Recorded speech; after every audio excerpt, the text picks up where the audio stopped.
Can a completely bang average footballer rise from a Sunday League scrub to becoming the greatest player manager in history? Welcome to Bang Average Football, where I spent 100 days turning a struggling club from relegation candidates, I actually missed, into potential intergalactic champions. We're talking tactical masterclasses. Let's go. High press, the high press, stadium upgrades that nearly bankrupt the club, and the occasional meltdown mixed in for good measure. Look at this, 2 passes and I've conceded. And what is my goalkeeper doing? I rebuilt the squad from the ground up, signing world-class players, exploring new towns, and meeting some seriously strange characters along the way. Oh no, teenagers wearing hooded sweatshirts. This will require some careful diplomacy. It's football, but dumber and somehow even more dramatic. No, 95th minute, how could you do this to me? Our story begins as another ends. After a long, crawling season fighting for the league title, it all came down to a single penalty. Colin Clayton stood over the spot. The hopes of the fans, the players, and the entire city rested on his shoulders. All we had to do was not bowl, and it's over the bar. The title was gone, the fans were broken, and the club slipped into a new dark age. Surely the agony will hunt this club, this town, this community, for 20, maybe 30 years.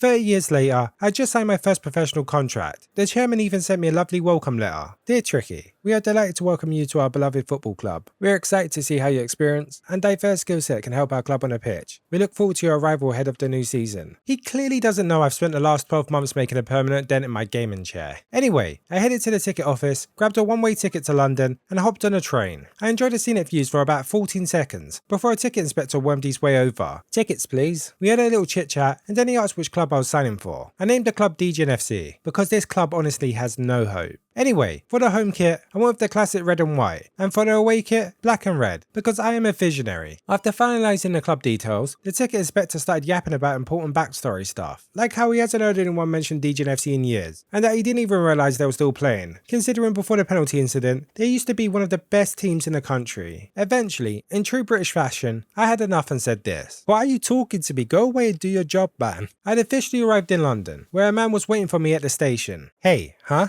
Tricky? That's me. Oh, thank goodness for that. I called 3 complete trainers Tricky before you got here. And you got like pictures of people you signed or something like that, you know? This is Barry, one of the coaches at DGNFC, and he had a very important question. What I would like to know is, where have you been all this time? Apparently I was supposed to arrive last week for pre-season training. Instead, I found out the first game of the season starts in 15 minutes, and here I thought I'd be signing for a professional football club. Wait, 1 second. Have you been here all week waiting for me to come? But somehow, it got worse. Oh, there's one more thing I need to talk to you about as well. We hired a new manager for the season, and he arrived a couple weeks ago. But see, what happened was, how best to describe it? The new manager took one look at the place, got straight back on the train, and we never heard from him again.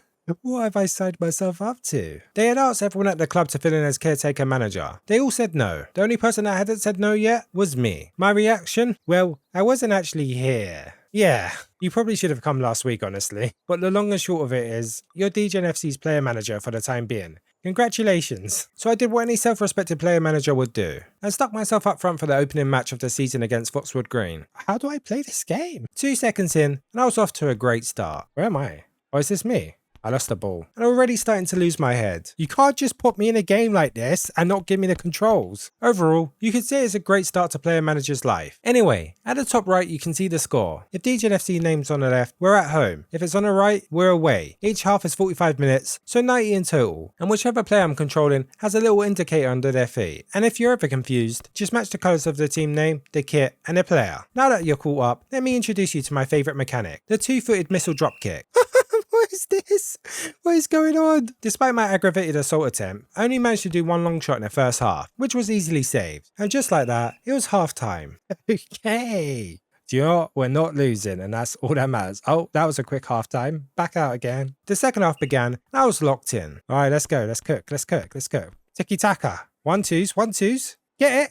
Come on. Oh, he's so close to scoring. And then I came to a realization. My players suck. No, how are you missing the target? I then hit the post, picked up my first ever yellow card. Oh, that's a leg breaker. And then scored one of the luckiest goals you ever see. Yes!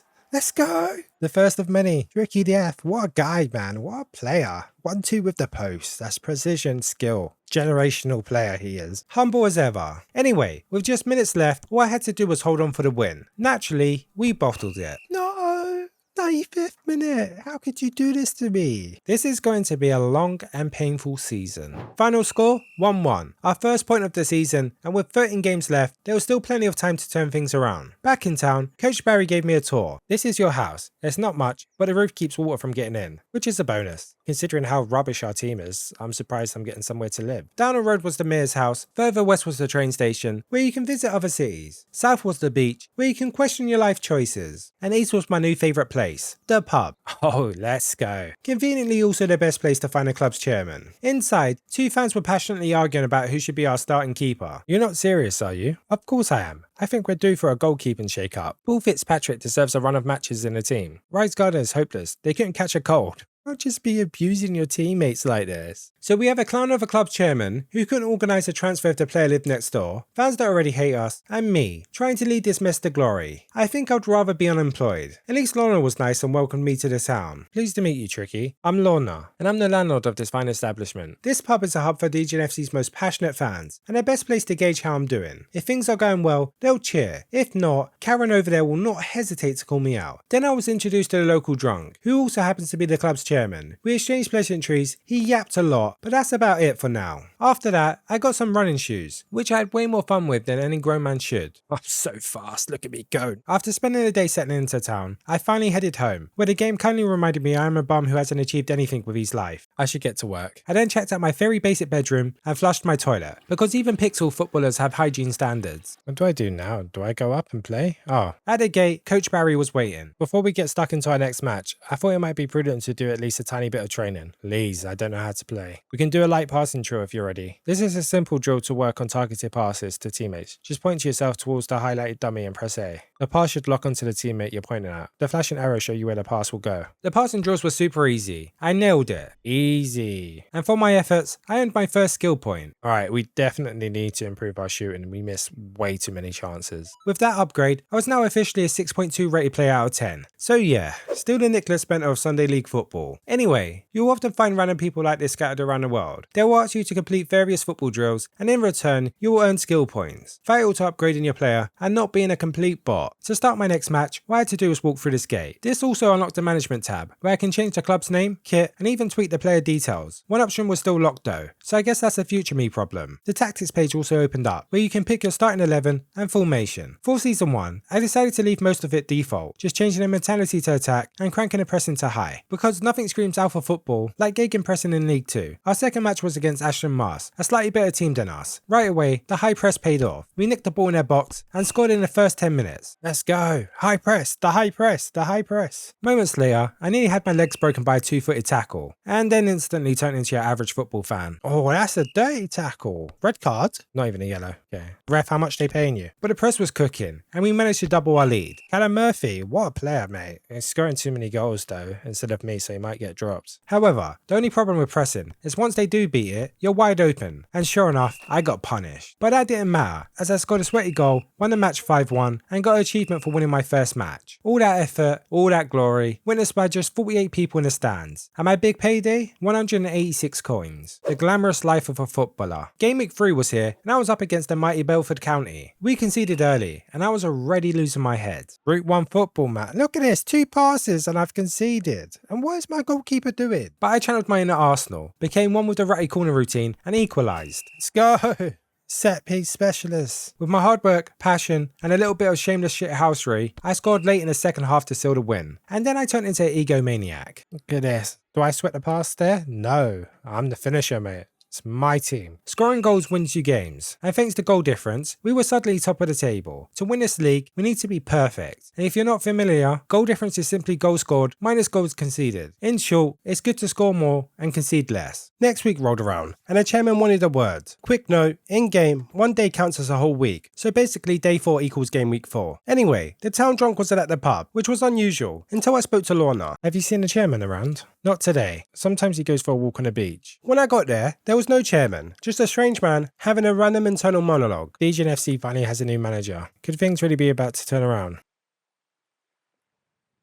Who's that guy? I followed him home, knocked on his door, but no answer. Just a passive-aggressive sign outside. Back at the pub, and guess who I found? Percival, enjoying a pint and chatting rubbish. Tricky, sorry if you missed me earlier. I was out for a run. Lorna called him out on it straight away. I don't think you've ever been for a run in your life. Anyway, our club chairman, actually doing his job for once, has been thinking about the lack of fans attending our matches. To attract more supporters, he wants to expand the stadium. But to do that, we need planning permissions from Greg, the Mayor of London, who's conveniently missing and last seen in a random pub in Foxwood Green. So now it's my job to track him down and bring him back. TrickyyDF, the player manager, and now retriever of bodies. But before I left, I had to ask about the man on the beach. There's a mad old hermit who lives down there. He mostly keeps to himself. How mad are we talking? I think they once said something about football being brought to the earth by aliens from outer space. Turns out that crazy hermit is none other than Colin Clayton, former DGNFC captain. Years ago, he nearly led the club to its first ever top flight title, until he missed the penalty that would have sealed it, bottling the league. The club spiraled, got relegated to the bottom division, and Colin vanished from football forever. A sad story indeed, but maybe this cake will cheer him up later. Chasing the dream of milking more fans for more cash, I headed straight to the train station. There I met a station worker whose big mouth and ego had landed him in trouble. Hi there, would you like to travel somewhere today? Yeah, I need to go to Foxwood Green. Hey, I know you, you're TrickyyDF. You're the new manager of DGNFC. Actually, this is perfect. Some of the train conductors were putting together a football team to face the bus drivers, to finally settle the age-old debate, trains or buses. Their captain asked this guy if he's any good at crossing, and this man, desperate to join, lied through his teeth and said no one crosses the ball better than him, and now he's in too deep and doesn't know what to do. To help this poor fellow not look like the fraud he is, I showed him some of my awesome crossing skills. I actually missed. Luckily, I only had to hit the target 4 times. I completed the drill, earned a skill point, increased my shooting power to 7, and jumped on the first train to Foxwood Green. The station is Foxwood Green. Come for the rich countryside air, stay for the countryside finest ciders. This game was definitely made in England. Like, this is English devs. This is like ciders. Yeah, this is definitely English devs. On my way into town, I witnessed a fellow degenerate pulling a prank. Shh, watch this. This is going to be hilarious. What the hell? Obviously, this guy wasn't happy about it, and this guy couldn't be happier, tilting this guy even more. What do you mean I got you? You just burst my eardrums, you idiot. If it weren't for this fence, I'll give you a proper CNC. Yeah, well, there is a fence. This guy might just be the goat of rage baiting. Anyway, I then met a fella called Jamie Godfrey, a new signing who has clearly been sold a dream. When I was signing for Foxwood Green, my agent told me that farmers sometimes grow massive vegetables. Like really, really massive. Onions as big as children, marrows as big as horses, pumpkins as big as houses. But nobody seems to be into that sort of thing here. It's very sad. I think your agent lied to you to get you to sign in for this club. You should come and join me at DGNFC, okay? You often bump into club players like this around towns and cities. At the pub, I found a bored fella waiting for the owner of Horace to change a barrel. To pass the time, we did some shooting drills. And since shooting is my speciality, this should be easy. Oh, I've already messed up. Okay, I need to run into the box, shoot, and hit the post, apparently. Good thing I'm in charge of choosing a starting lineup. I pulled myself together, finished the drill, and put another skill point into shooting. Because clearly, I need all the help I can get. After that little side quest, I then met Horace, the pub owner. Alright there, welcome to the finest pub in Foxwood Green. He had lost his keys to the cellar, couldn't change his kegs, and had no drinks to sell his thirsty boozers. Like this guy. Naturally, I couldn't care the littlest bit. Have you seen a man called Greg around? Possibly dressed as a mayor. He had seen the mayors of Foxwood and London drinking in his pub last night, and since those drunkards didn't want to stop, he left them to lock up and went home. When he came back in the morning, they were both gone and took the keys with them. I tried the mayor of Foxwood's house first, but Barney was out cold. I then, as a random man that has never seen, spoke or been in contact with anyone in this household, headed over to the wife to ask him what time her husband wakes up. Whenever he feels like it, especially if he's had a big night. When I need to get him up early, I just make as much noise as possible until he gives in. As much noise as possible, you say? Are you thinking what I'm thinking? Naturally, this delinquent was hesitant to hand over his prized possession. I don't know, this is a specialized tool. I can't just be lending it out to anyone. You have to impress me first. Show me you can handle the Vivuzuli.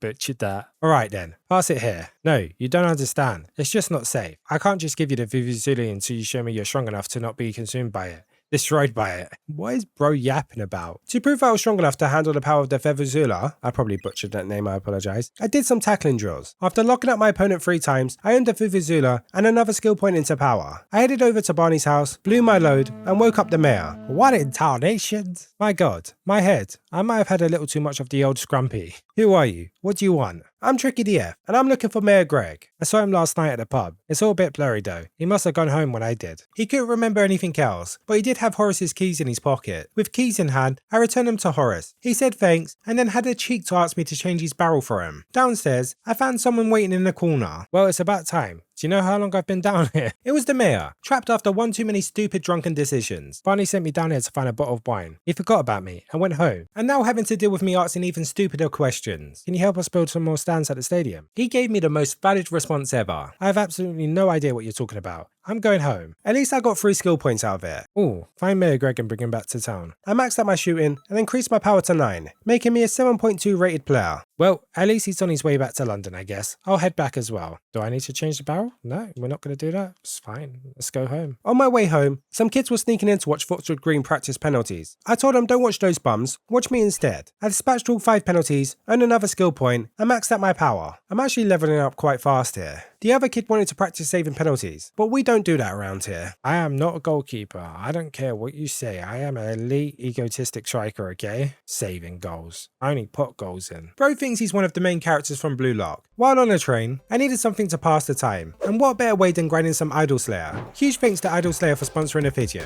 Idol Slayer is an addictive, incremental RPG that perfectly blends idle and active gameplay, where you can take your weak peasant of a character and turn him into Slayer perfection. And honestly, there's nothing more satisfying than slaying monsters and stacking shiny coins. It's made by a solo developer, available in 27 languages, and has already been downloaded over 10 million times. There's a huge in-depth skill tree to min-max your hero with, and over 700 upgrades to juice them up with, from demon longbows to mythical spears, and even shurikens. There's always something new to grind for. You also have 200 quests to complete, with over 600 achievements to hunt for. I might need a longer train ride. If that still isn't enough, there are boss fights, random minigames, cutscenes, and even secret mechanics waiting to be discovered, all by playing across multiple locations with different characters. Check out Idol Slayer today. It's free, supports cross progression between PC and mobile, and lets you keep playing whether you're at home, at work, or trapped on a long train journey like me. Idol Slayer is available now on the Play Store, App Store, and Steam. Links are in the description and pinned comment. Alright, might stop. Time to close the game and let the XP keep grinding in my pocket. Back in London, I finally introduced myself to the mayor. Tricky, I was hoping to see you soon. He lives to serve the people of London, and more importantly, their football club, and was more than happy for me to carry out stadium upgrades. Upgrading the stadium brings in more fans, and more importantly, more money. I ended up upgrading the north and south stand, and breaking a bank on the west stand, because for some reason, it was already upgraded. But hey, look at those seats. Me and Coach Barry linked up to practice passing in wet weather, because if you can't do it on a cold, rainy night in Stoke, how can you become the GOAT? To help battle against the harsh terrains, I practice free passing, which is basically manual passing. So when I miss a massive target like this, that's just me being a complete bot. Anyway, I did well, boosted my speed, and learned how the weather affects matches. If it's raining heavier than this, the ball will actually tend to get stuck on the ground and travel slower. Same applies if it's snowing as well. It's always important to consider the weather when setting up your team. Match day. We were away to Ilgate Rangers, who currently sit 3rd, just a point behind us. Since I now have max shooting, I decided to test my range, letting it fly from anywhere. I'm not that guy, pal. Eventually, through the power of sheer probability, I scored a banger. What a goal! Pick that one out. I also picked up an achievement for scoring outside the box. For the second half, we played actual football, popping it around and scoring a generational team goal. Scored 10 goals. I did another one to seal my hat-trick, finished the game 4-0, and bagged my 3rd achievement of the match. Autumn officially arrived. Look how pretty those trees are. Our next opponent was Wilbury Heath, a squad filled with an absurd amount of 7.8 rated players. In the first half, we only managed one half chance, and despite bottling it, oh no! I still felt the need to glaze myself. My guy's so OP, man. This is Farmers League for him. We ended the first half 0-0, which wasn't great, considering Wilbury Heath were 3rd in the table, and dropping points could derail our title charge. Early in the second half, I broke through down the left wing and squared a ball across to Callum Murphy, breaking the deadlock. Wetty goal, la la la la. We held firm, scored another, and won 2-0, keeping our spot at the top of the table. Still undefeated, still pretending we're prime Barcelona. I decided to take a break from being really good at football to visit Colin the bottler, and bring him a slice of Victoria sponge cake. I've got cake, hello. Naturally, he let me in, because no sane man turns down free cake. I left it on the table, tried speaking to him, got fully ignored, went to leave, and then he finally stopped me to say this. I know who you are. And just like that, TrickyyDF, the player manager, had gone missing, and a prime suspect, Colin the bottle job. The end. After spending 5 minutes doing things I never want to talk about again, we finally started chatting. He told me about how I'd brought new energy to the town as DGNFC's player manager, and then I decided to accidentally trigger his PTSD. It's true, I'm Colin Clayton. I was the DGNFC's captain, and I missed the penalty that ended our title dream. Yeah, just pack up, buddy. No one cares. Anyway, Colin still wanted to help the club, so he introduced me to Colin's challenges. Yay! There are 8 categories in total, and each one rewards 1 skill point. For example, if I score 50 goals, that's 1 skill point. So far I'm doing well in most areas, except possession. Apparently I don't like having a football. Before leaving, I had one last important question to ask. Is it true that you said that football was infected by aliens? Which he answered honestly. Look, I just don't think we can rule it out. Poor guy is still mentally shattered after bottling the league 30 years ago. And just like that, I am never visiting this place again because he is crazy. Speaking of bottling, our next opponent was Pendleton Moore, a strong side currently sitting third in the table, and we were not off to a good start, as Charlie Willoughby slotted one home after a keeper mistake. Moments later, I hit my favourite shot off my favourite post, but I kept pressing, forcing a mistake and scoring an equaliser. Let's go. We got them back. I then missed a few more chances. I hit the post again. Before bagging a winner late in the second half. It was also our first home match since upgrading the stadium, and judging by the gate receipts, I'm making money. Can't wait to spend it on anything but myself. With profits on my mind, I headed to the mayor's office to request another stadium expansion. Right, Baldy. This time I added a brand new East Stand. Nice. I'm broke again. While visiting Lorna, I noticed I can learn more about reputation. Reputation means everything in football. It's how the world sees DGNFC. The better the reputation, the more fans you attract, and the more money you make. Unfortunately, DGNFC's reputation was still in the mud, so lots to do. Who do I want to ask about my reputation? Let's ask. I'm a bit concerned about DGNFC's results at the moment. We need to kick on and find some form. Well, my friend, are you drunk? Have you had too much of the old cider? Because we have not lost since I've come in and changed your life, okay? So be grateful, okay? Or I'll leave. Our next match was against Longford United, and honestly, it was pure pain. We spent 90 minutes creating chances, only to scrape a last-minute equaliser. That result left us hanging on to the title by a thread, with just 1 goal separating first and second place. Then came Pendleton Moore again, and I started that match like I'd forgotten how to play football. Nah, we are so washed. We are washed, mate. TrickyyDF out. Hashtag TrickyyDF out. Mentally, I was already in the bin. After missing a couple more chances, I bounced back, scored a hat-trick, and led us to a 3-1 victory. That win not only kept us top of the league, but also completed my first challenge for Colin. Progress, profit and points. DGNFC were officially on the rise. On my way to Colin's house, I ran into my favourite little red man. Is that Santa? Talking to him unlocked another achievement. Meet Father Christmas. 4321. Achievements named after a formation. After that brief detour, I caught up with Colin the bottler, handed in my hat-trick quest, and picked up another skill point. While I was here, I took a quick look at some potential upgrades. Those with high agility scores will be able to accelerate quicker, turn quicker, and regain their balance after losing the ball quicker. Okay, let's get my agility up. Before leaving, Colin the philanthropist left me with some parting words. You're on a road to greatness, Tricky, but it's not a very well-paved road. I also stopped by the mayor's office again to upgrade the East Stand, because nothing sings ambition like more plastic seats. From there, it was back to business. We dominated the winter run-in, winning every remaining match, including a convincing 3-0 victory over Willsbury Heath. The vibes were immaculate, the goals were flowing, and DGNFC was starting to look dangerously good. My elite man management skills and unmatched finishing had turned this dumpster fire of a squad into an actual football team. We were on our first unbeaten run in ages, and that streak also completed another challenge for Colin, earning me a shiny new skill point, which I promptly dropped into speed. A much needed upgrade, because our next opponent was second place Foxwood Green. Lose here, and we could kiss the title goodbye, and worse, end up like Colin, a washed up bottle job mumbling to himself about the glory days. The match started horribly. It was raining, because this is England, and every pass I played slipped all over the place. It's a good start. Eventually, I broke through and slotted my chance in the bottom corner, breaking the deadlock and opening the floodgates. I added a second soon after, and then pounced on the keeper mistake to seal a 3-0 win. Walk it in, walk it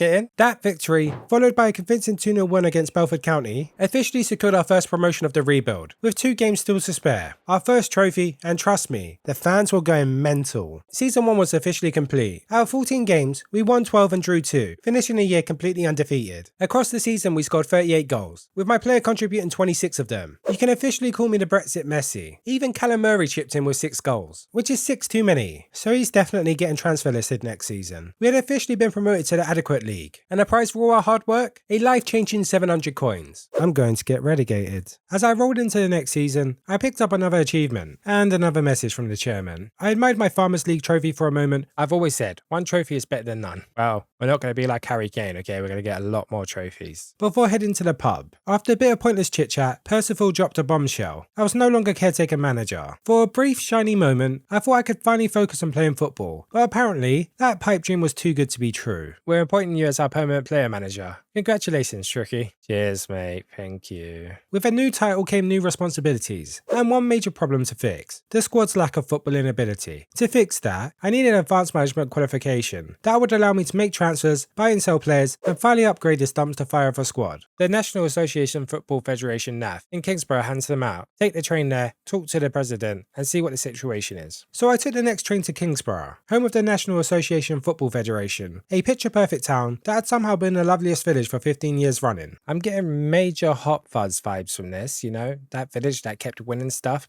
And it was a lovely village, but all they did was like murder people to keep the perception of a nice village. I then, conveniently, ran into a group of hooded hooligans blocking my path. Oh no, teenagers wearing hooded sweatshirts. This will require some careful diplomacy. I politely asked them to move aside, which they responded in their common UK roadman tongue. Did you say sank, fam? Speak up. Naturally, I took what they said literally. Excuse me, can I get through, please? Whoa, bruv, a bit loud, innit? Uncalled for, how? Why are you yelling, bruv? We're right here. Some of us have sensitive ears. How's it every single character I play ends up being a complete clown? Anyway, these roadmen are the Russian Hill Massive, a group full of helmets, and after a few minutes of pure waffle, I was finally allowed to continue my day exploring the town. At the local library, I met someone so bored of rearranging books and shushing people, they wanted to practice corner kicks. Get this person at Arsenal. Proper set piece merchant. After failing my first attempt, I managed to hit 4 targets, earning a skill point in control. Okay, we've got to have a first touch, okay? We can't just be Lukaku. At a pub, I ran into a bloke ranting about tiki-taka nonsense, and players taking too long to shoot. We practiced long shots together, and I hit 4 beauties, boosting my speed to 9 and getting close to the 8-point rating mark. Somehow, this led to me helping a priest with free kicks. I bent it like Beckham, gained another skill point, and maxed out my speed to 10. I'm like a pixel version of Mbappe now. Anyway, I finally reached the NAF headquarters. Inside were beautiful displays of football history. They were guarded by a security guard who was definitely not asleep. Can't wait for this to end badly. I then met Lord Wobbleton, the president of NAF. This fine establishment handles matters such as: we plan the league schedules, we find players who use bad language, we sell the TV rights, we make sure the corner flags are the correct height. But I only wanted one thing. Yes. And just as I was about to receive my advanced management qualification, chaos erupted and the King's Cup got stolen. I wonder how this happened. I just closed my eyes for a 5-minute power nap, and when I came back, the trophy was gone. That will do it. I suggested we call the police. They refused as they can't be trusted. Apparently during a friendly last year, the police committed a footballing cardinal sin. They played with inverted fullbacks. This led to an absolute crusade on a modern game. Why waste a left-footed player on the right? Full snipe. Just stick your tallest player up top and get it. All playing centre backs. Just get rid of it. That's your job. Short corners. It's too much to bear.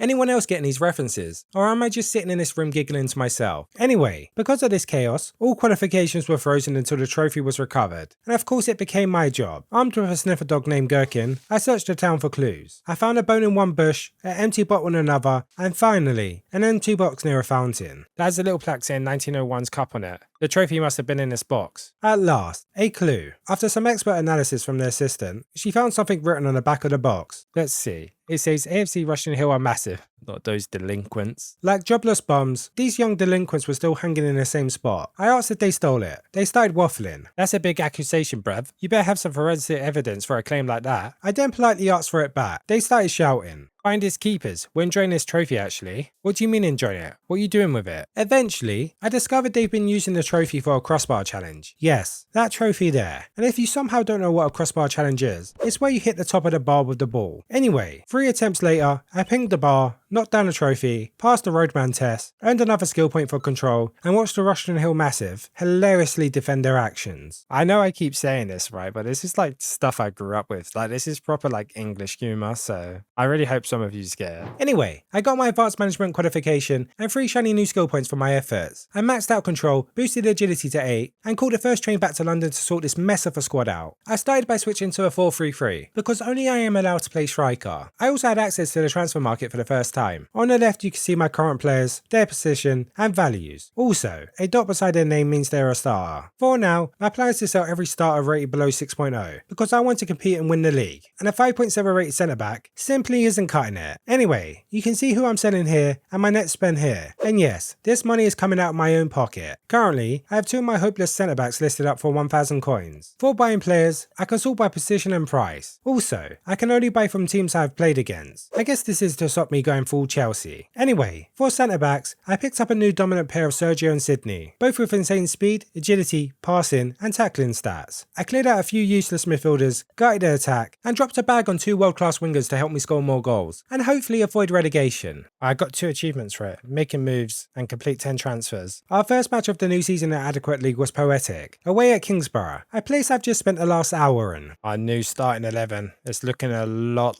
better. Our fullbacks are kind of weak and our goalkeeper's really weak at the moment, but you know, offense is the best type of defense. Yeah, something like that. Anyway, what I did have was an elite striker, and it didn't take long before I was firing again. This made the opposition team very angry, resulting in an aggravated assault attempt. He just 2-footed me from behind, and an opportunity for me to score this peach of a free kick. Let's go, set piece specialist. Clean sheet and 3 points. A perfect start to the season. Our next opponent was Exeter Park, who were conveniently sitting first on goal difference. It was a tough, scrappy game, with the only thing separating the 2 sides in the first half was me capitalising on a defensive mistake. Got 10 goals from outside the box. Luckily, that, combined with a rock-solid defence, was enough to hold on for a 2-0 win, securing my 10th clean sheet as a manager and taking a top spot in the Adequate League. After all that chaos, I took a break from being a generational talent and went to see my favourite nutcase to redeem some challenges. For scoring 10 goals outside the box, I completed Screamer, which went into agility. I also got another skill point for fair play, completing 10 matches without receiving a yellow or red card, maxing out my agility to 10. Greatness awaits, Tricky. You'll soon achieve the footballing perfection that aliens meant for us. Okay, mate. After wrapping up my chat with Dr. Do Alien, I swung by the mayor's office to spend more of my hard-earned money, upgrading the North Stand. While I was there, I renamed the stands after my channel members. Thanks for supporting. Our next opponent, Crowley, were elite. They were pinging balls around like prime Barcelona, and I couldn't get near them. And when I finally did get a half chance, their keeper was saving everything. And I mean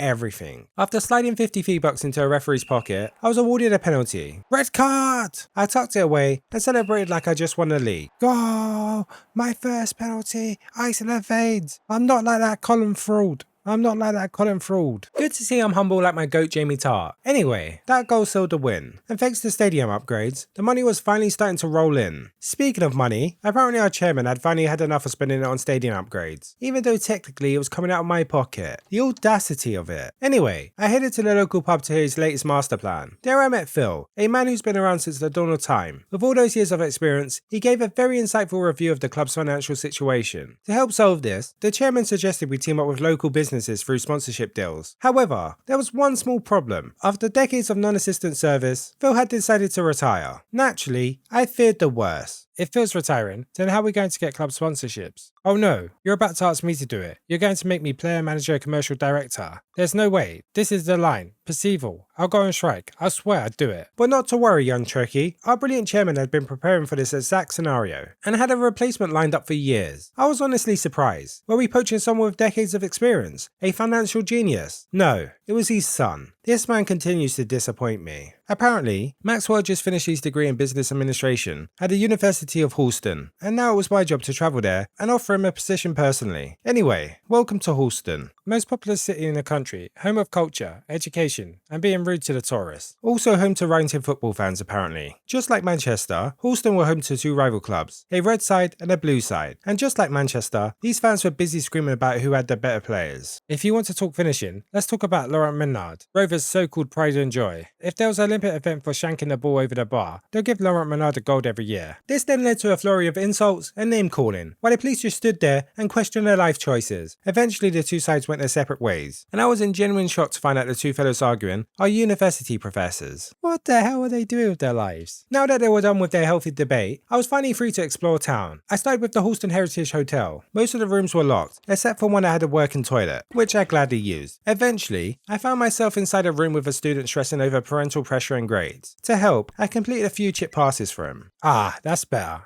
Seeing those crisps, chip house is really taking a load off my mind. Is this what post-nut clarity feels like, but in football terms? Anyway, I put a skill point into passing, bumping my overall to 9. In the next room, I met a rather eccentric professor, who definitely raises some safeguarding concerns. He was testing theories about velocity, so naturally, I had to score goals from my own half, gaining an extra point for the passes I don't play. I found Maxwell at the university computer room. Oh yeah, are you here about the bicycle for sale? What the hell? I told him about his dad, offered him the role of commercial director, and congratulated him on graduating. His reply? I haven't technically graduated, actually. Oh no, I smell side quest incoming. See those two gentlemen who were arguing earlier? They're his professors. Both of them need to co-sign his final paper, but because one supports Halston United and the other supports Halston Rovers, they refuse to work together. And yes, these are grown adults incapable of acting their age. Since Maxwell was too scared to tell his dad he's a failure in life, it was now my problem to fix. But before diving into that shenanigans, I met a young lady gazing into the river. She needed help crossing, so I bent it like Prime Beckham, completing 6 whip crosses. I even had time to give out some generational advice. If you try to cross and you accidentally score, always pretend you really totally meant to score. Also, if you kick it too hard and it goes out of play, hold your arm up so everyone knows you didn't actually mean to kick it out. How I must feel spouting total nonsense. Anyway, across the river, I found another person who needed help scoring from crosses. This one was a lot tougher. I hit a dummy, then a keeper, and then... I don't even know how to explain this one. Eventually, after 24 painful attempts, I was able to complete the challenge, maxing out my passing, and officially becoming a complete striker. After that, I found Professor Rutherford on the blue side of Halston, enjoying a pint at the Blue Lion. Everything was going smoothly, and he was about to sign off on Maxwell's papers, until he saw who the co-reviewer was. This bit here, where it says Professor Cantrell is co-reviewing. It means I'm not reading it. Thanks for stopping by. Bro, you get paid. This is why university is a scam, by the way. Once again, a grown adult in charge of shaping the young minds of the future. With that being a dead end, I headed back to the red side and found Professor Cantrell at the Red Swan. And once again, everything was going fine until we saw Rutherford's name. Oh, you've got a lot of nerve bringing his name in here. That no good Wretch Rovers fan. I've worked too hard in my career to have it tainted by associating with charlatans like him. I guess that's a no. I returned to the university to give Maxwell the bad news and began planning our next move. The only thing that could possibly unite these two professors was their shared love of economics, and even that's hanging by a thread. Luckily, the stars aligned and an economic hotshot, Dr. Prudence Spencer, was in town giving a lecture while promoting her new book. She was staying at the same hotel I visited earlier, so our plan was simple: ask her to mediate and knock some sense into these grown adults. After a lengthy session of Japanese, I mean, just look how much dialogue there is. We finally agreed to bring both professors to a lecture. The lecture was held back at the university. Dr. Spencer called out both professors, asking if they really should be holding back the pursuit of knowledge over football. Her message seemed to be working. For a moment, it looked like everything might end peacefully, until she decided to rage bait every single person in the room. Both Halston clubs are but insignificant specks of dust, cowering in the shadow of the mighty Stanford Athletic. And once again, these grown adults have totally lost their heads. Trading insults, I dread every away day at Stanford, in that grim stadium held together with chewing gum and duct tape. And don't get me started on the state of your squad. Christopher Risenbraun might be the worst player I've ever seen on a football pitch, and saying he'll rather read Maxwell's papers than listen to our utter nonsense, before storming out like toddlers. Maxwell managed to track them down, got his papers graded, and earned a respectable B+.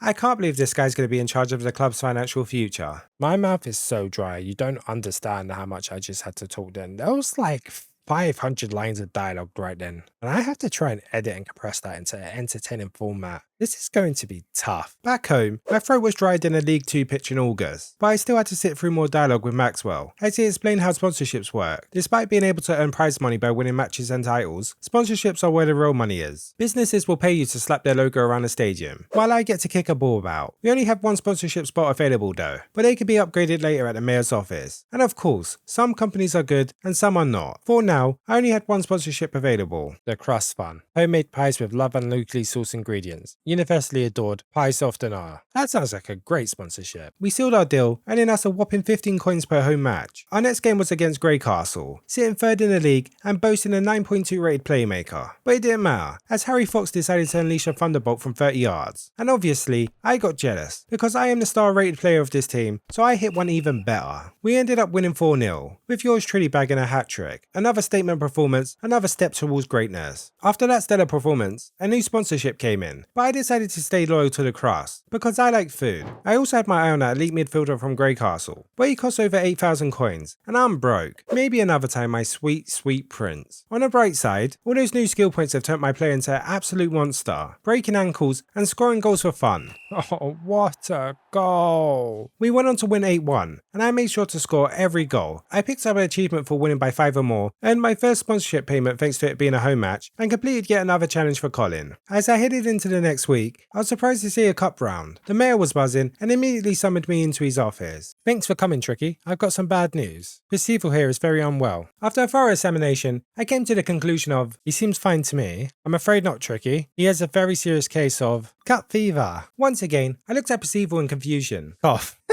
Because DGNFC were promoted last season, I know, thank you guys. We now qualified for the oldest football competition in the country, the King's Cup. My reaction? Does anyone really care about the cup anymore? Last me, hearsay, kids these days. I think I just committed a cardinal sin. We were facing Russian Hill, a team in a higher division than us. On paper, we had no chance of winning, but that's why they call it the magic of the cup, a competition where anyone can win. Match day arrived, and the magic of the cup was truly in effect, as we managed to score early on with a beautiful long shot placed perfectly in a corner. But the boys were nervous, constantly misplacing passes. So I took over, pressed the defender, stole the ball, played a 1-2 with the keeper, and slotted home a scrappy second just before half time. For the second half, I was playing like your average FIFA player that hadn't showered or seen sunlight in years, keeping the ball and passing it around the back. Hold it, keeper. Hold it. Take your full 5. We held firm and won 2-0. After the match, I unlocked a new sponsorship, which was basically just a dev plug in his game. As winter rolled around again, Maxwell informed me that some sponsors were interested in doing special offers, which means more money for me. I'm starting to like you, Maxwell, even though you're a product of nepotism. Anyway, he explained that current sponsors occasionally propose special opportunities to work more closely, in exchange for bigger payouts. Since we've been loyal to the Crust for a while, they came forward with an offer. The Crust Fund are working on a new marketing strategy and would like to stay at the spotlight for the time being. They'll pay a bonus fee if DGNFC lose no more than one of their next 4 league matches. For an extra 300 coins and the fact I never lose, this was a no-brainer. Now that there was more money to be made, I made a quick detour to the mayor's office to max out our advertising balls to 3 slots. Surely that's not complete, right? I want more sponsors. I need more money, please. I then went straight back to the pub to get more sponsors. I picked up TrickyyDF and OK Builders, adding another 225 coins to the budget and unlocking potential future offers. I also made sure to avoid the local rag, because if there's one thing football fans hate more than losing, it's tabloids. Our next match was against Exley Park, and it turned out to be a complete massacre. I popped 5 past them like it was a training drill. But the real win was watching this sponsorship money roll in. It's a shame every single coin I own gets funneled straight back into the club. But who cares? Because DGNFC were flying. We won 2-0 against Southborough Town, a 5-0 demolition of Crowsley, and a 1-0 grind against Port Goldstone. Those wins officially secured our promotion to the Super League, and when I finally looked at the table, there were 13 points separating us from second place. So yeah, safe to say the title's wrapped up. I guess all those years sweating in foot champs has made me a little too good at this game. My bad. After achieving back-to-back promotions, I wanted to take some time to celebrate with the fans, soak it all in, and enjoy the moment. Instead, I was met with pure delusion. There's been some signs of life in DGNFC squad, but I still don't think we have the players to really compete at this level. We just won the league, what do you mean? After feeling very appreciated, I checked in with Maxwell about the Crust Fund deal. We had won 4 games in a row without losing, so I figured a payout was due, but nothing showed up. I guess I'll have to wait another week. On the bright side, a new offer came in from OK Builders. They wanted some action-packed photos for the new ad campaign, and for scoring 5 goals from outside the box in my next 3 league games, they would pay me a juicy 625 coins. Unfortunately, I had to put that deal on hold, because our next match was massive, the King's Cup semi-final against Whitley Rovers, and since I couldn't even find them in our league standings, that only meant one thing: they're in a higher division, and after seeing their starting lineup, I may have tinkled a little. From kickoff, they were pressing hard, winning every second ball, staying compact, and making it impossible to break them down.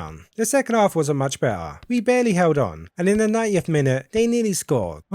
We survived by the skin of our teeth, and for the first time, we were heading into extra time. 1 shot in 90 minutes. An absolute ball fest. I started shooting like a man possessed, taking shot after shot, coming incredibly close. It seemed like it wasn't my day, until finally, in the dying minutes of the game, I picked up the ball in the edge of the box and unleashed that absolute rocket to win the game. DGNFC are heading to the King's Cup final, and our opponent, Port Goldstone, a struggling side who already knows what it's like to lose to us. After what felt like 3 match days too late, we finally wrapped up the Crust Fund deal. Their funds were officially dried up, so I replaced them with Fan Cam. While waiting for the King's Cup final, I spent the next couple of days working on the OK Builders challenge, spamming long shots from every possible angle. I scored 3 against Kingsborough, banking a tidy 1,000 coins, and then I hit one final rocket against Southborough Town to complete the deal. Along the way, I cleared a few challenges for Colin. After redeeming them and maxing out my tackling, I was left with one last challenge. Good to see I still don't like having a football. But hey, at least I'm officially a 10-point rated player now, which was perfect timing, because our next match was the King's Cup final against Port Goldstone. They looked nervous from the start, as their keeper practically thankfully handed me a free goal. Where's the keeper going? But I couldn't get too confident, as moments later they smashed the woodwork with an absolute rocket. Luckily, DGNFC have me, the reincarnation of Messi. Let's go. We ended up winning 3-0, lifting the King's Cup, and securing my third trophy for the club. I might just be the best thing that's ever happened to this club. Anyway, somehow I only earned 693 coins for playing in the cup final. I make more money beating farmers at home. Make it make sense. I also managed to score a whopping 41 goals this season, with my next highest scorer sitting on 2. End of year 2. Final league position. First, congratulations. DGNFC were promoted to the Super League. King's Cup outcome. Champions. Bonus prize money 2,550 coins. I also picked up another 625 coins for completing an OK Builder sponsorship, and a bunch of new brands were starting to line up to sponsor me. Now I like to think I have morals, but this offer right here is very tempting. Meanwhile, the mayor was celebrating in his own unique way. He had somehow managed to scam his way into having the King's Cup trophy in his office, and might have developed a weird physical attraction to it. I'll polish it every day and give it a nice hot bath once a week. Yeah, I agree with this guy. Anyway, we celebrated with 3 cheers. Hip hip. Hooray!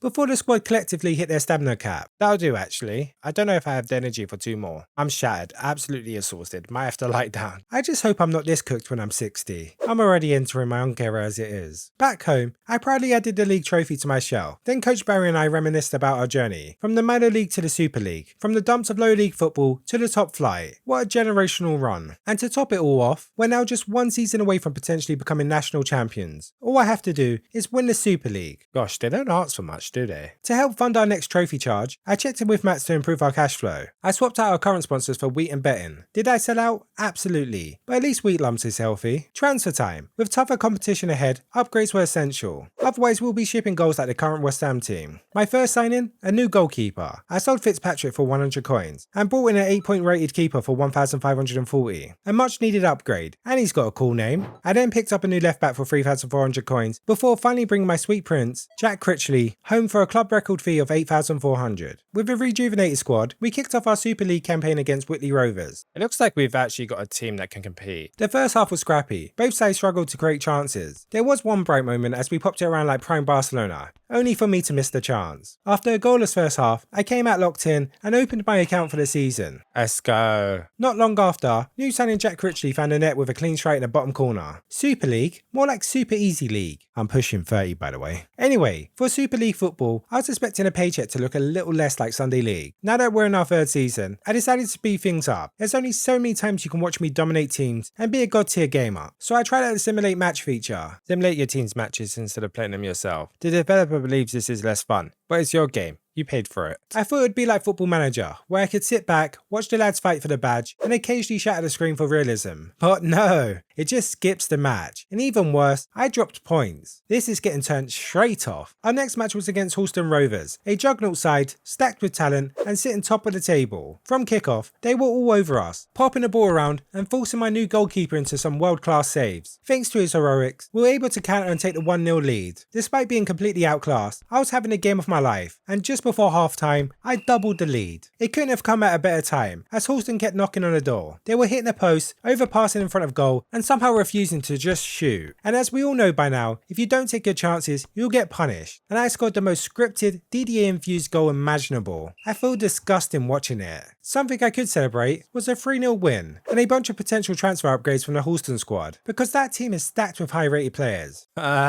I think I got very lucky to win that. 2 shots, 3 goals. They had 6 shots, 0 goals. To keep our momentum going, I checked in with Money Max, who had a few new sponsorship deals lined up. First was Bet Often. They score 7 or more goals in their next 4 league matches. I get 5,600 coins. Give me the money. I also accepted a deal from FamCam, who just wanted my keeper to feature in the next 4 league matches. Easy stuff. With both deals locked in, it was time to farm some goals and cash out. I bagged 3 goals against bottom of the table Stanford, including a nasty lob that made me feel some type of way.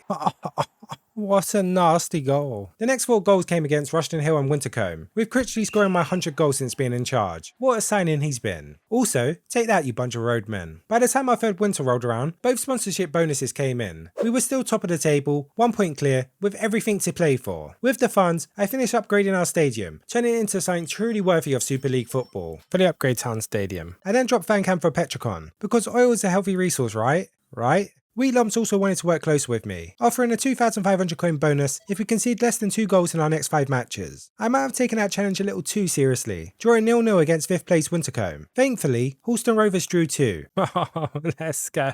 Big up Rushton Hill Massive. Keeping us top of the table. The next few days were nothing short of a comedy fest, with teams actively trying to end my player's career and getting sent off for their war crimes. Opposing teams were getting fed up and scoring own goals, and honestly, after conceding 6, I don't blame them. I also got to finally experience the weather mechanics, as the ball got stuck in a puddle, gifting me the easiest goal of my career. This is becoming more like Sunday League rather than Super League. It wasn't long until our so-called title decider against Halston Rovers, except it wasn't, because they drew against Didworth the week before. Like seriously, who draws with Didworth? Anyway, that meant I was sitting 3 points clear, with a massive advantage on goal difference. So even if we lost today against the Avengers squad, it wouldn't be the end of the world. We ended up scoring within the first 5 minutes. Let's go. Come on, Jack Critchley, man. What a player. And doubled our lead shortly after to win 2-0. Anticlimactic? Yes. But that's what happens when you're an elite level gamer playing against AI. The league wasn't confirmed yet, but I did finish the final challenge for Colin. I upgraded my handling to 9, unlocked the achievement for all my hard work, and said goodbye to the GOAT of side quests. Unfortunately, my Wheat Lumps brand deal bugged out. It claimed I didn't complete it, despite there being literal evidence on screen. Feeling scammed, I went straight to Maxwell to see if he had anything new lined up, and man did he deliver. Oh, to avoid any yellow or red cards in the next 4 league matches, I will get 4,800 coins.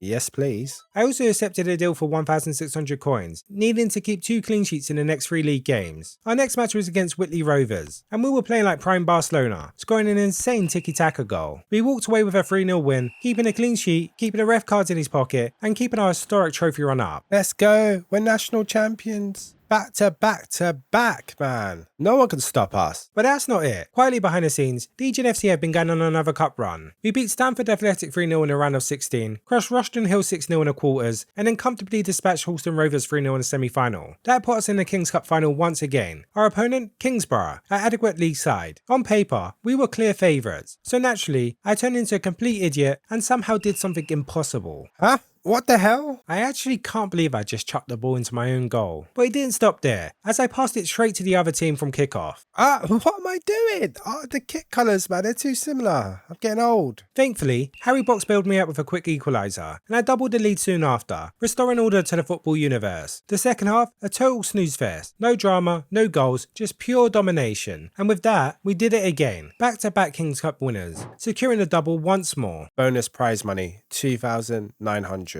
I finished the season as top scorer again, with another DGNFC player finally managing to score more than once. I'm proud of you, Jack Critchley, unlike my wingers. With the trophy cabinet now complete, me and Coach Barry once again reminisced about our journey. Unbelievable. Just unbelievable. National champions. Tricky, I never thought we'd sing that. It's all been down to you. You made this happen. Oh, there's the achievement pop. Barry glazed me for a bit longer before something unexpected happened. What's that noise? What's that noise? Is that a UFO? What the oh no. Greetings, Earthlings. Hello. Hi. I'm not sure you can park that there, mate. Yeah, don't tell the alien what to do. My name is Moon Envoy Toll. I come in peace as an ambassador from the moon to London in order to speak with the Earth being TrickyyDF. And I'm just like, what? He came bearing 2 messages. The first was a congratulations for my achievements with DGNFC. The next was, thousands of Earth years ago, the civilization of the moon sent the Asian sport of football to your planet. Wait, I just realised. Colin's right. Colin is right. The aliens did invent football. He was cooking. Congratulations, Colin. You are no longer crazy. Just a washed up bottle job. Apparently, the aliens taught humanity football centuries ago, hoping one day we would match their levels. For years, no team came close, until I came along. However, having watched the rise of DGNFC, we believe this team is the pinnacle of Earth football. And then Colin decided to butt in. Hold on. I was right all along. It was aliens who invented football. I said this the whole time. You all rolled your eyes and laughed at me. There's no such thing as aliens, you all said. Well, who's the crazy conspiracy nutjob now? Oh god, we're never going to hear the end of this, are we? After Colin finished calling every single person out, the aliens challenged us to one final match for the ultimate title of Galactic Champions. And since us Earthlings don't do well in space, the match will be held here, at a time of my choosing, which means I have time to prepare. I started by heading back to Foxwood Green to complete the final training drill, and honestly, it was the easiest drill in the game. Finishing it earned me achievement for completing all training drills, and a shiny new skill point to finally max out my handling. Can you guess which number I'm thinking of? And that's another achievement. While I was there, I checked out every room again, hunting for more toilets to flush for this elusive achievement. But alas, no luck. The hunt shall continue another time. Anyway, with the match against the alien prodigy fast approaching, I needed more money to strengthen the squad. So I did what I do best and played football. I ran another season like a true football tycoon, scoring a bunch of goals, completing a bunch of sponsorships, and raking in a ridiculous amount of match day revenue. We ended up winning the league again and reached the semi-finals of the King's Cup. Not bad at all, especially considering I simulated half the matches. Thanks to all our hard work, DGNFC were absolutely rolling in money, sitting on 50,000 coins to play with. But before diving into any transfers, I wanted to take a moment to thank every single player who's got us this far, because they're all gone. Not by choice, but I needed this achievement. Transfer time. I started with the back line, selling my backup goalkeeper, a centre back who's been rotting on the bench since season 1, and a fullback I generally forgot existed. In return, I brought in 3 new defensive beasts for 12,000 coins, including an elite centre back and a versatile fullback. Then came the tough part, saying goodbye to Harry Clark. He's been here from day one, a real club legend, but sacrifices had to be made and I couldn't pass up on this beast of a midfielder. Apart from me, he might actually be the highest rated player in the squad. The attacking options were pretty dry, so I only ended up swapping Callum Murray for a new striker named Freddie. Not exactly Haaland, but we move. After offloading one more defender, I finally got the achievement, completing our business and leaving me with 15,000 coins. It was almost time for the Galactic final, but first, I decided to crank up the difficulty to hard. I definitely won't regret this. Something I did regret was abandoning the team that got me here, but after seeing their lineup, I definitely made the right decision. Their whole team's rated 10.0. What is this? Despite that, I was panicking. Oh my god, I regret this, I regret this, I regret this, I regret this. They're pinging the ball about. This led to me making a defensive mistake and conceding early. They're pressing me so hard. No, they've scored. Those green aliens have more passion than our own fans. Every time I tried to attack, their defenders caught up instantly, crowding me out and winning the ball back. I was down at half-time but not out. My new signing Caldera won the ball deep in our own box and sparked a counter-attack. We pinged it around to beat their press, and then TrickyyDF, the man who transcends galaxies, smashed in an absolute banger to level things up. And just as momentum swung our way, it happened. A 1 in a million moment. What? My keeper, what? What did my keeper just do? What did my keeper just do? What did my keeper just do? No! It's like watching another in goal, man. Words cannot describe what I'm feeling right now. We lost 3-1, and to be honest, we got dominated. I definitely wasn't salty about the situation and Ray sold my goalkeeper. Anyway, welcome Adrian. Do not fail me. Do not be disheartened. Defeat is a entirely logical outcome. We'll gladly challenge you again whenever you wish. Before jumping into round 2 of pain, I stopped by Colin's place, since, you know, he's an expert on alien encounters. But he was no help. At least I found an extra room to relax and shake off the pre-match nerves. Oh my god, there's a toilet there. Okay, there's still not an achievement. How many other hidden rooms are there? Seconds into the rematch, and my new keeper was already showing his quality, being able to save a shot from 100 yards out. We then had a throw in deep into the opposition half, and honestly, given the difference in quality between us and the aliens, this is probably our best chance to score. Let's go! Set pieces, mate. Show them the English way. Show them the English way. You tell them. While the aliens were busy perfecting total football, we were busy perfecting our go-go gadget arms, becoming long throw monsters.